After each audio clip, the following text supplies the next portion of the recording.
Sobat Warta Kota, prosesi pemakaman jenazah almarhum komedian Jimmy Gideon akan segera berlangsung. Jenazah baru saja tiba di TPU Bojong Nangka di kawasan Kabupaten Tangerang. Sementara sejumlah orang bersiap untuk memakamkan almarhum.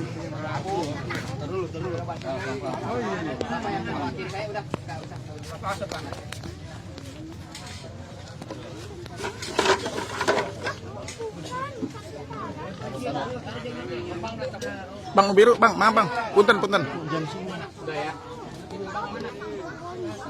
Komedian Jimmy Gideon meninggal dan dimakamkan di TPU Bojong Nangka, Curug, Tangerang pada Senin, tanggal 27 Desember tahun 2021, pukul 12.58 waktu Indonesia Barat. Putra Jimmy tampak turun ke liang lahat untuk mengantarkan jenazah sang ayah ke peristirahatan terakhirnya. Terdengar lantunan azan dan iqomah dikumandangkan dari dalam liang lahat. Para pelayat tampak khidmat mengikuti prosesi tersebut. Mereka tampak menyaksikan prosesi tersebut dari sisi liang lahat. Sang istri Jimmy, Ana Nur Hasanah, terlihat di antara para pelayat. Dia tampak tegar ketika melihat jenazah Jimmy perlahan mulai ditutupi gundukan tanah. Setelahnya para keluarga diberikan kesempatan untuk menaburi bunga.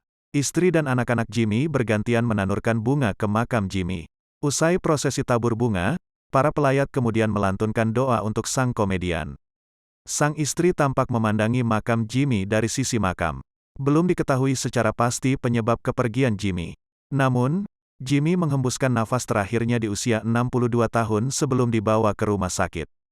Diketahui, nama Jimmy sendiri berasal dari nama julukan masa kecilnya.